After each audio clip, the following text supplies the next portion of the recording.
दोस्तों, कलेक्टर साहब अपनी सरकारी गाड़ी से कहीं जा रहे थे। तभी रास्ते में अचानक से एक चाय की दुकान पड़ती है। जिस दुकान पर काम करने वाला एक व्यक्ति ग्लासों को लेकर, जो चाय के ग्लास होते हैं, रोड को क्रॉस करता है। जैसे ही वो व्यक्ति रोड को क्रॉस करता है, तो जो कलेक्टर साहब होते हैं, उनकी नजर उस व्यक्ति पर पड़ जाती है। और जैसे ही वो उस व्यक्ति को देखते हैं, तो फौरन से अपने ड्राइवर से गाड़ी रोकने के लिए कहते हैं। ड्राइवर गाड़ी रोक लेता है और कलेक्टर साहब उस गाड़ी में से उतरकर उस चाय की दुकान पर पहुंच जाते हैं, जहां पर वह व्यक्ति पहुंचा था। इसके बाद वह व्यक्ति, जिसने चाय के ग्लासों को लेकर रोड क्रॉस किया था, वह कलेक्टर साहब को देखता है तो एकदम से उसकी आंखें नम हो जाती हैं। इधर जो कलेक्टर साहब थे, उनकी आंखें भी नम हो गई थीं। वहीं पर उनका सिक्योरिटी गार्ड खड़ा हुआ था, और सिक्योरिटी गार्ड ये सब कुछ देखकर थोड़ा सा घबराने लगता है। दोस्तों, कौन था वह व्यक्ति जिसे देखकर कलेक्टर साहब रोने लगे थे, और इन दोनों को देखकर सिक्योरिटी गार्ड क्यों घबराने लगा था? पूरी कहानी की सच्चे जानने के लिए वीडियो को अंत तक जरूर देखें। यह कहानी है उत्तर प्रदेश के इलाहाबाद की। इलाहाबाद के अंदर कुछ बच्चे यूपीएससी की तैयारी कर रहे थे, और उन्हीं में से एक लड़का होता है जिसका नाम होता है रामवीर। रामवीर के पिता गवर्नमेंट एम्प्लॉई है, और बचपन से ही रामवीर पढ़ने लिखने में काफी अच्छा है। रामवीर के जो टीचर होते हैं, वो रामवीर के पिता से कहते हैं कि आपका बेटा पढ़ने लिखने में काफी ज्यादा अच्छा है, तो आपको इसकी पढ़ाई पर ज्यादा से ज्यादा ध्यान देने की जरूरत है। अगर आप इसे अच्छे से पढ़ाओगे तो ये जरूर से कोई कामयाब आदमी बन जाएगा। इस बात को सुनकर जो रामवीर के पिता होते हैं, वो भी इस बात के लिए सहमति जताते हैं। और जैसे ही बच्चा बड़ा होता है, तो उसकी ग्रेजुएशन पूरी होने के बाद इलाहाबाद भेज देते हैं आगे की कोचिंग करने के लिए, ताकि वो पढ़ लिख कर एक बड़ा अधिकारी बन सके। वहां पर रहकर रामवीर तैयारी कर रहा था, और जिस कोचिंग इंस्टीट्यूट के अंदर रामवीर तैयारी कर रहा था, उसी कोचिंग इंस्टीट्यूट के अंदर एक विकास नाम का लड़का भी तैयारी करता था। रामवीर पढ़ने लिखने में काफी ज्यादा होशियार था। इधर जो विकास था, वह भी पढ़ने लिखने में काफी ज्यादा होशियार था। लेकिन यहां पर जो रामवीर होता है, वो अच्छी तरह से पढ़ाई कर रहा था। यानी कि उसके पास अच्छे कपड़े थे, अच्छा कमरा था रहने के लिए, और अच्छे से वो किताबें खरीद लिया करता था। उसे किसी तरह की कोई दिक्कत नहीं थी। लेकिन उधर जो विकास होता है, विकास के पास ज्यादा अच्छी सामग्री नहीं थी। पुराने उतरे हुए कपड़े वो पहना करता, और ज्यादातर दूसरों की किताबों को मांग मांग कर पढ़ाई किया करता था। अब जब रामवीर देखता है कि यह पढ़ने लिखने में अच्छा है, और उसका स्वभाव भी काफी अच्छा था, क्योंकि वो क्लास में बड़ा ही शांत रहता और सभी से बड़ी नम्रता से बात किया करता, तो इसके बाद जो रामवीर होता है, वह धीरे धीरे विकास के साथ नजदीकियां बढ़ाने लगता है, और दोनों एक दूसरे के गहरे मित्र बन जाते हैं। जब वो गहरे मित्र बन जाते हैं, तो रामवीर को पता चलता है कि विकास के माता पिता किसान हैं, और वो यहां पर रहकर कोचिंग कर रहा है। साथ में उसे काम भी करना पड़ता है, जिससे वो अपने रूम का किराया निकाल सके और साथ में अपने खाने पीने का इंतजाम कर सके।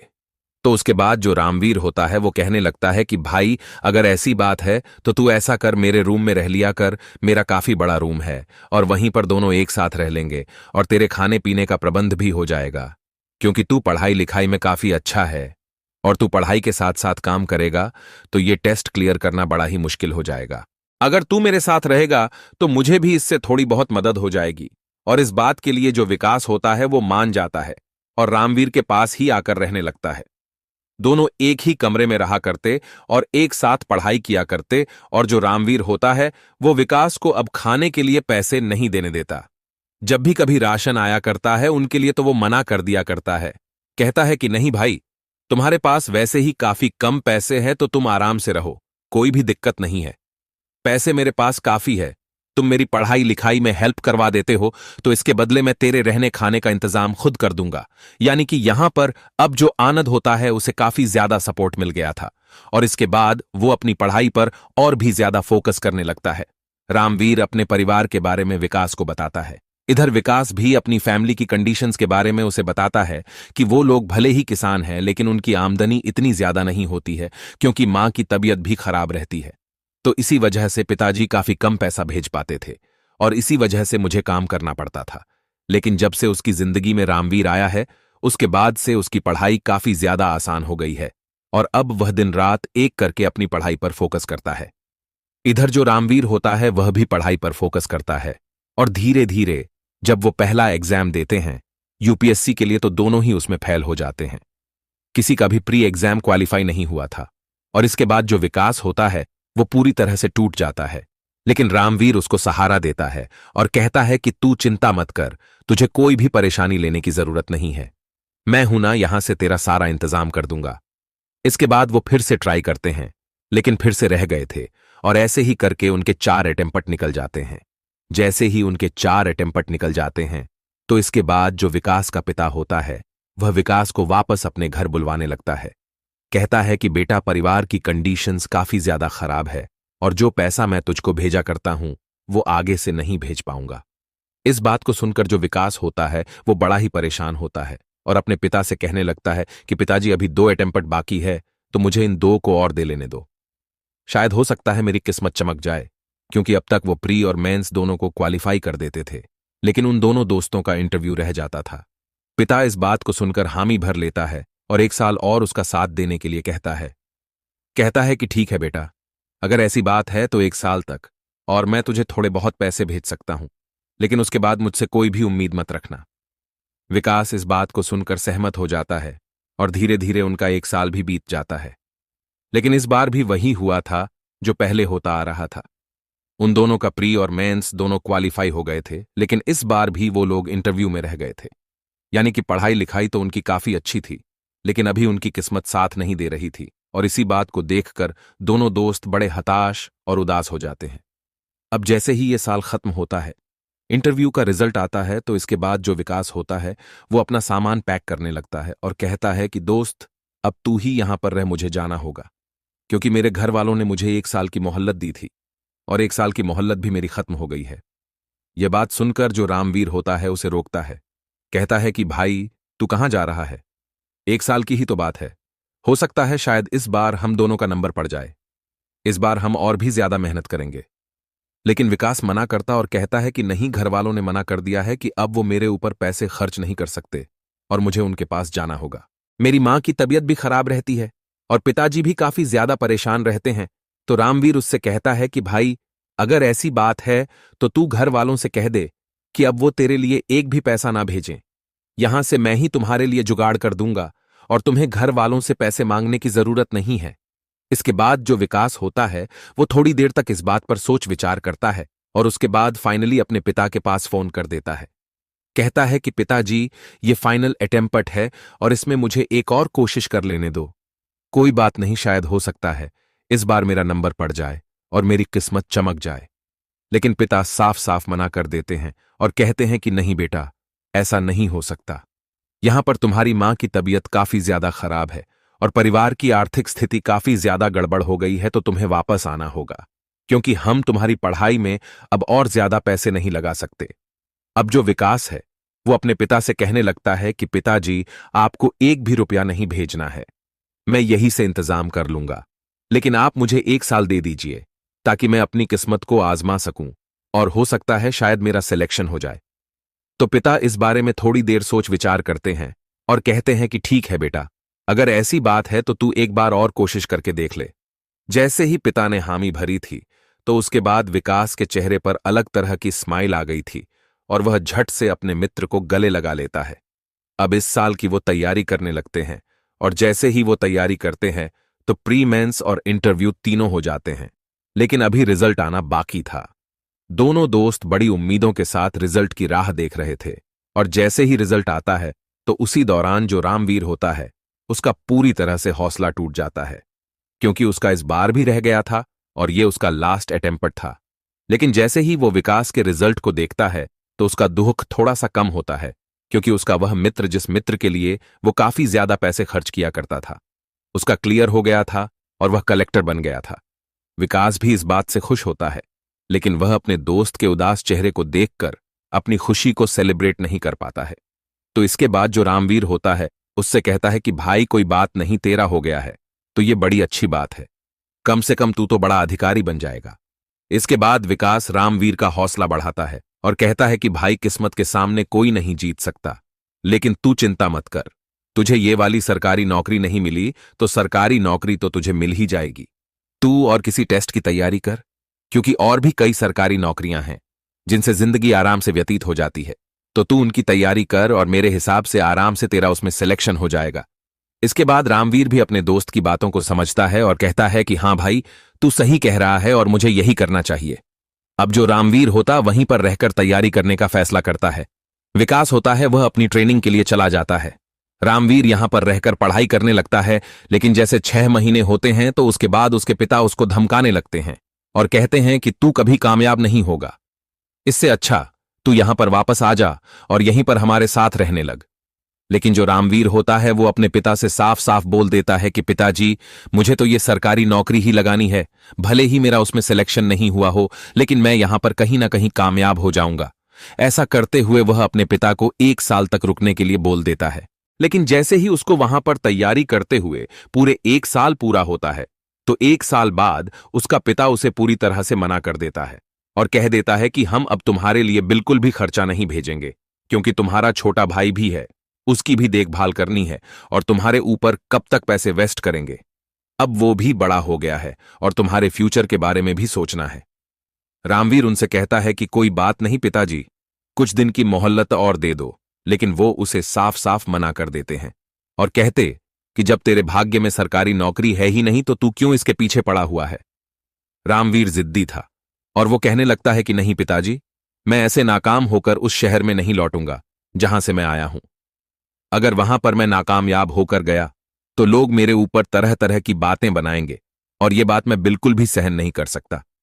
अगर मैं यहां से आऊंगा तो कामयाब होकर ही आऊंगा, वरना मैं यहां से वापस नहीं लौटूंगा। अब बेटा जब इस जिद को पकड़कर बैठता है तो पिता नाराज हो जाते हैं और कहने लगते कि बेटा तू पागल तो नहीं हो गया है, अगर ये चीज नहीं हो रही है तो वहां से वापस आजा, कुछ और काम देख लेना, ये कोई बड़ी बात थोड़ी ना है। लेकिन रामवीर उस जिद पर अड़ा हुआ था और इसके बाद जो रामवीर के पिता होते हैं वो उससे कह देते हैं कि ठीक है, जो तुझे अच्छा लगे वो कर ले, लेकिन हमसे कोई वास्ता रखने की जरूरत नहीं है। ऐसा कहकर जो रामवीर के पिता होते हैं वो उससे बात करने तक से मना कर देते हैं। लेकिन जो रामवीर होता है उसके दिल में यही था कि वो कहीं ना कहीं सरकारी नौकरी में जरूर लग जाएगा और इसीलिए वो मेहनत करता रहता है। लेकिन सभी टेस्टों की तरह यहां पर भी थोड़ी बहुत कमी रह जाती है और उसकी किस्मत नहीं चमक पाती है। अब तक तो रामवीर ने जैसे तैसे करके अपना गुजारा कर लिया था, लेकिन फिलहाल वह यहां पर अपना गुजारा तक भी नहीं कर पा रहा था और उसके पास पूरी तरह से पैसे खत्म हो गए थे। जो भी एक्स्ट्रा चीजें उसके पास थीं उन सभी को उनने बेच बेच कर अपनी तैयारी में लगा दिया था, लेकिन वो कामयाब नहीं हो पाया था। वह पूरी तरह से हताश और उदास हो जाता है और तभी अचानक से उसे अपने उस दोस्त की याद आती है जिसको उसने कलेक्टर की ट्रेनिंग करने के लिए भेज दिया था और उसने उसका बहुत ज्यादा साथ दिया था। वह सोचता है कि क्यों ना मैं अपने उस दोस्त के पास जाऊं, हो सकता है वो मेरी मदद कर दे और मैं किसी ना किसी अच्छे काम में कामयाब हो जाऊं। ये सोचकर जो रामवीर होता है वह अपने दोस्त विकास के बारे में जानकारी निकालता है और पता करता है कि वो फिलहाल कहां पर पोस्टेड है। तो उसे पता चल जाता है कि वो एक डिस्ट्रिक्ट में अपना पदभार संभाल रहा है और वो अच्छी तरह से अपना काम कर रहा है। इसके बाद जो रामवीर होता है अपने दोस्त विकास से मिलने के लिए वहां से निकल जाता है थोड़े से पैसे लेकर और जैसे तैसे करके अपने दोस्त विकास के ऑफिस तक पहुंच जाता है। लेकिन वहां पर जाने के बाद जैसी उसकी हालत को बाहर सिक्योरिटी गार्ड देखता है तो वह उसे मिलने से मना कर देता है और कहता है कि तुम जैसे लोगों के लिए कलेक्टर साहब फ्री नहीं है, तुम यहां से चले जाओ। अब इसके बाद जो रामवीर होता है सिक्योरिटी गार्ड की बात को सुनकर उससे कहने लगता है कि देखो, जो कलेक्टर साहब है वो मेरे दोस्त थे, मैं और वो दोनों एक साथ ही पढ़े थे। लेकिन सिक्योरिटी गार्ड को इन बातों पर विश्वास नहीं होता है और वो उसे धक्का देकर वहां से भगा देता है। अब जो रामवीर होता है वो ऑफिस के बाहर ही बैठ जाता है और सोचने लगता है कि जब भी कलेक्टर साहब बाहर निकलेंगे तो एकदम से मैं उन्हें दिख जाऊंगा और उसके बाद वो मुझसे मिलने के लिए आ जाएंगे। रामवीर बाहर बैठा हुआ था और बाहर बैठकर अपने दोस्त के बारे में सोच रहा था कि किस तरह से वो दोनों एक दूसरे के साथ रहा करते थे। लेकिन आज यहां पर विकास से उसे मिलने तक भी नहीं दिया जा रहा। इंतजार करते करते शाम हो जाती है और शाम के वक्त जैसे ही विकास वहां से अपनी गाड़ी में निकलता है तो उसके बाद रामवीर उसकी गाड़ी की तरफ बढ़ता है। लेकिन विकास ना तो उसे देख पाता है और ना ही अपनी गाड़ी रोकता है। विकास सीधा वहां से निकल जाता है और इस बात को देखकर रामवीर को लगने लगता है कि विकास अब कामयाब हो गया है तो वो मुझसे मिलना ही नहीं चाहता। ये बात देखकर उसे बड़ धक्का लगता है कि उसका दोस्त उसके सामने से गया है, लेकिन उसने उसे पहचाना तक भी नहीं। तो वह एकदम से वहीं पर बैठकर फूट फूट कर रोने लगता है। थोड़ी देर वहां पर रोने के बाद वह सोचता है कि इस तरह से समय व्यतीत नहीं होगा। अगर मुझे जिंदा रहना है तो कुछ ना कुछ काम तो करना होगा। और ऐसे ही घूमते घूमते वह एक चाय की दुकान पर पहुंच जाता है जो कलेक्टर साहब के ऑफिस से महज 400 मीटर दूर थी। वहां पर जाने के बाद वो चाय वाले से कहने लगता है कि साहब, अगर आपके यहां पर कोई काम हो तो मुझे काम दे दीजिए, क्योंकि फिलहाल रामवीर के पास एक भी रुपया नहीं था और उसके माता पिता भी उससे बात तक करने के लिए तैयार नहीं थे। तो वह सोचता कि क्यों ना चाय की दुकान पर काम करूं और यहां से कुछ पैसे कमा करके फिर मैं वापस चला जाऊंगा और फिर देखूंगा मुझे आगे क्या करना है। तो इसके बाद चाय वाला उससे पहले तो मना करता है, लेकिन जब वो बताता है कि उसके पास एक भी पैसा नहीं है और उसे वापस जाने के लिए पैसे चाहिए होंगे और इसी वजह से वह काम मांग रहा है, तो उसके बाद चाय वाला उसकी मदद करने के लिए तैयार हो जाता है और कहता है कि कोई बात नहीं बेटा, अगर ऐसी बात है तो यहां पर तुम काम कर लो, और अगर तुम्हारा यहां पर कोई सहारा नहीं है तो रात के समय चाय की दुकान में ही सो जाना। चाय वाले अंकल ने उसे पूरा सहारा दिया था और इसके बाद जो रामवीर होता है चाय की दुकान पर काम करता है और रात के समय वहीं पर सो जाता है। लगभग 2-3 दिन लगातार उस दुकान पर काम करता है और पैसे कमा रहा था वापस जाने के लिए। अब जैसे ही एक दिन उस चाय की दुकान से चाय देने के लिए जाता है और जब वहां से वापस लौट रहा था तो उसी दौरान कलेक्टर साहब की गाड़ी वहां से गुजर रही थी और कलेक्टर साहब जो विकास होते हैं उनकी नजर रामवीर व्यक्ति पर पड़ जाती है जो वहां से चाय लेकर जा रहा था। पहली नजर में उसे देखने के बाद पहले तो विकास को विश्वास नहीं होता, लेकिन फिर भी वो उसे कंफर्म करना चाहते हैं कि ये सच में ही रामवीर है या मेरा वहम है। इसके बाद वो ड्राइवर से गाड़ी रोकने के लिए कहते हैं और अपनी खिड़की खोलकर गाड़ी से उतरने लगते हैं। अब जब सिक्योरिटी गार्ड ये देखता है कि कलेक्टर सब उतर रहे हैं तो वह भी उनके साथ साथ उतरता है और उनकी सुरक्षा के लिए उनके साथ साथ चलने लगता है। कलेक्टर साहब सीधे उस चाय की दुकान पर पहुंच जाते हैं जहां पर रामवीर काम किया करता था और जैसे ही वो रामवीर के सामने खड़े होते हैं तो एकदम से रामवीर की आंखें नम हो जाती हैं और जैसे ही कलेक्टर साहब रामवीर की आंखों में आंसू देखते हैं तो वे समझ जाते हैं कि ये और कोई नहीं उसका दोस्त रामवीर ही है और इसके बाद उनकी आंखें भी छलकने लगती हैं। अब वह सिक्योरिटी गार्ड जिसने उस दिन रामवीर को वहां से भगा दिया था और उसे मिलने नहीं दिया था, वह ये सब कुछ देखकर हैरान हो जाता है, क्योंकि इस व्यक्ति को देखकर कलेक्टर साहब की आंखों में आंसू आ गए थे। तो हो ना हो ये सच में ही उनका दोस्त था जो उनके साथ पढ़ता था और कलेक्टर साहब भी उसे अच्छी तरह से जाना पहचाना करते हैं, लेकिन वहीं पर उसने उससे मिलने से मना कर दिया था तो उसके पसीने छूटने लगते हैं। इसके बाद जो विकास होता है एकदम से रामवीर को अपने गले से लगा लेता है। वहां पर चारों तरफ जितने भी लोग थे वह ये सब कुछ देखकर हैरान थे कि कलेक्टर साहब को ऐसा क्या हो गया जो चाय बनाने वाले को अपने गले से लगा लिया है। आखिर क्या कहानी है? इसके बाद विकास रामवीर से कहने लगता है कि भाई, तू यहां पर कैसे और तेरी ऐसी हालत कैसी हो गई? अगर ऐसी बात थी तो तू मुझसे मिलने के लिए आ सकता था, लेकिन तूने मुझसे मिलना उचित क्यों नहीं समझा? तो वो कहता है कि गया था मैं तुम्हारे ऑफिस पर, लेकिन तुम्हारे सिक्योरिटी गार्ड ने मुझे बाहर से धक्का देकर निकाल दिया था और मैं तुम्हारे ऑफिस के बाहर भी इंतजार कर रहा था कि जब मेरा दोस्त बाहर निकलेगा तो मुझे पहचान लेगा, लेकिन तुम्हारी गाड़ी मेरे सामने से चली गई और मैं तुम्हारी गाड़ी के पीछे पीछे भी गया था, लेकिन तुमने इस बात पर कोई भी गौर नहीं दिया। तो इसके बाद जो विकास होता है पहले तो अपने सिक्योरिटी गार्ड की तरफ देखता है तो सिक्योरिटी गार्ड एकदम से उनसे माफी मांगने लगता है। कहता है कि साहब, मुझे नहीं पता था, इनकी हालत देखकर लग नहीं रहा था कि ये आपके दोस्त हैं। तो कलेक्टर साहब उसे बहुत धमकाते हैं, लेकिन वहीं पर जो रामवीर होता है वो उन्हें रोक लेता है। कहता है कि भाई कोई बात नहीं, इससे गलती हो गई, इसको माफ कर दो। रामवीर के कहने के बाद कलेक्टर साहब शांत होते हैं और रामवीर से कहते हैं कि भाई आगे की बातें घर चलकर करेंगे और तू अभी मेरे साथ चलेगा। इसके बाद जो रामवीर होता है कलेक्टर साहब के साथ जाने लगता है और चाय वाला उन्हें जाता हुआ देखता है। वह सोचता है कि मैं तो इसकी बातों को वैसे ही समझ रहा था, क्योंकि अब तक रामवीर ने कई बार उसे बताया था कि यहाँ के जो कलेक्टर है वो और मैं एक साथ पढ़े थे और हम दोनों गहरे मित्र हैं।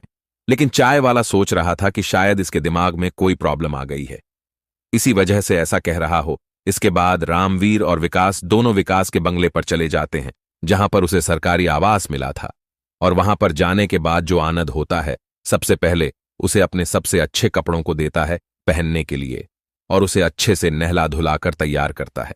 इसके बाद वो दोनों बातें करते हैं और बातों के दौरान जो रामवीर है अपनी पूरी कहानी विकास को बता देता है और कहता है कि भाई अब कुछ भी नहीं बचा, सब कुछ पूरी तरह से बर्बाद हो गया है और मेरे पास अब कुछ भी नहीं है जिससे मैं अपना जीवन व्यतीत कर सकूं। तो विकास कहता है कि भाई तू चिंता मत कर, मेरे पास सब कुछ है और मैं तुम्हारा साथ दूंगा। जिस तरह से तुमने मेरा साथ दिया था, बताओ तुम क्या करना चाहते हो। तो रामवीर कहता है कि भाई मैं तो कामयाब होना चाहता हूं ताकि मेरे माता पिता जो मुझसे बात तक भी नहीं करते हैं वो मुझ पर गर्व महसूस करें और कहे कि बेटा तुमने हमारा नाम रोशन कर दिया।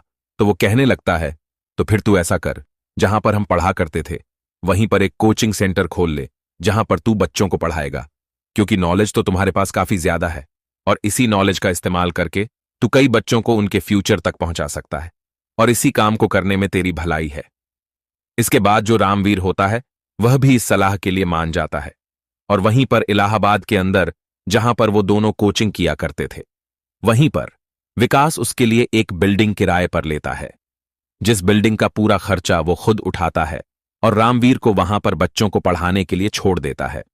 गरीब बच्चों को वो फ्री में एजुकेशन दिया करते हैं और अच्छे से उनको पढ़ाया करते हैं। रामवीर के पढ़ाए हुए कई बच्चे बड़े बड़े अधिकारी बन जाते हैं और अब रामवीर भी अच्छा खासा पैसा कमाने लगा था। जब ये बात रामवीर के माता पिता को पता चलती है तो उन लोगों को अपने बेटे पर बड़ा ही गर्व होता है कि अगर ये खुद ही बड़ा अधिकारी बन जाता तो ये अकेला ही अपने फ्यूचर को संवार सकता था, लेकिन इसने टीचर बनकर बहुत सारे गरीब बच्चों को उनके मुकाम तक पहुंचा दिया और लोग चारों तरफ रामवीर की वाहवाही किया करते थे। इसके बाद माता पिता भी उसके पास आते हैं और जैसे ही रामवीर अपने माता पिता को देखता है तो पूरी तरह से खुश हो जाता है और उनके पैर छूता है। पिता उससे माफी मांगने लगता है, कहता है कि बेटा हमें माफ कर दो, हम तुझे गलत राह पर भेज रहे थे लेकिन तेरी असल राह कुछ और ही थी। तो दोस्तों ये थी आज की कहानी, जहां पर एक गरीब लड़का जो कि गरीब मजदूर परिवार से था करता वह कलेक्टर बन जाता है और एक सरकारी अधिकारी का बेटा एक सच्चा और काबिल टीचर बन जाता है और सभी का फ्यूचर बनाया करता है। आप क्या कहना चाहते हो? दोनों दोस्तों के बारे में आपकी क्या राय है? रामवीर के बारे में आप क्या विचार रखते हैं? कलेक्टर आनंद के बारे में कमेंट करके अवश्य बताएं। अगर कहानी आपको जरा भी पसंद आई हो तो हमारे YouTube चैनल को सब्सक्राइब कर लीजिए और वीडियो को भी एक लाइक कर दीजिए। मिलते हैं फिर से एक नई और इंटरेस्टिंग कहानी के साथ। तब तक के लिए धन्यवाद। जय हिंद, जय भारत।